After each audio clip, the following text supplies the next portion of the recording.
Une succession de roches à perte de vue. Nous sommes à Bekoteng, un village de la commune de Wessa. C'est une chaîne de rochers de toute forme et de toute taille qui accueille les visiteurs du village. Nous entamons alors notre ascension. Objectif, le sommet du plus haut rocher.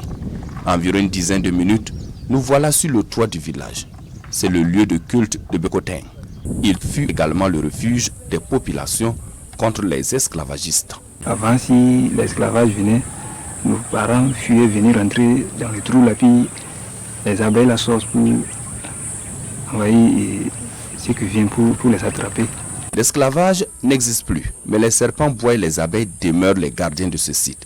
Ils ne sortent que lorsque vous vous introduisez dans le périmètre sans autorisation du chef du village.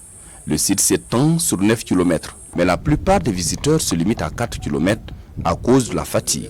Selon notre guide, ces roches vivent et grandissent, car il y a quelques années de cela, elles n'avaient pas les tailles qu'elles ont actuellement. Mythe ou réalité, les habitants de Bekoteng croient fermement à cette version des faits. Avant même, ce n'était pas grand comme ça, hein. C'était un peu court, et puis jusqu'à présent, même ça grandit. Ça grandit. Ça, on ne peut pas vous expliquer ce qu'il y a. À quelques encablures de là, un autre site touristique, la colline Bouroum, la colline de la promesse en langue Sissala. Nous sommes dans le village de Kirim, à la frontière avec le Ghana. L'entrée principale de la grotte se trouve au sommet de la colline. Ici également, la grotte fut aussi le refuge des populations du village au moment des guerres tribales. Quand ils venaient, ils fuyaient et ils sont réfugiés dans le trou là. Donc quand vous voyez le trou là, ça peut prendre une grande ville.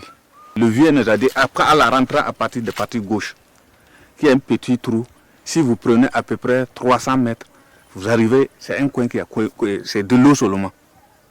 Il y a des crocodiles, il y a des trucs des animaux, les animaux sauvages qui sont là-bas. Mais franchement dit, moi je n'ai jamais pratiqué cette voie parce qu'en ce moment nous on a peur. À la grande porte ici, vous allez voir qu'il y a ce que nos mamans utilisaient, ils écrasaient les baies de karité. Vous allez venir voir des baies de karité qui écrasaient, ça coule, mais vous ne voyez pas personne. C'était à nous, on a vu avec nos yeux. Mais c'est dans 2 jours là qu'on ne voit plus. Un site touristique certes, mais plein de mystères. Sur ces gros rochers, les populations font des sacrifices et des offrandes, d'où l'appellation de colline de promesse.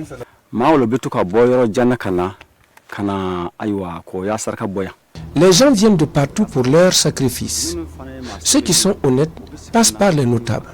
Ceux qui ne le sont pas ne passent pas par eux. Ils viennent faire leurs sacrifices eux-mêmes. Si un notable du village vient trouver le mouton attaché, il le détache, l'emporte sans l'avis de quelqu'un. Par la suite, il l'égorge et fait le partage de sa viande. Les roches de Bekoteng et la colline Bouroum de Kirim sont les sites touristiques les plus visités de ces 2 villages. Cependant, les visites sont gratuites et les communautés locales gagneraient à aménager ces sites afin de les rendre plus attractifs et plus rentables économiquement grâce aux visites touristiques.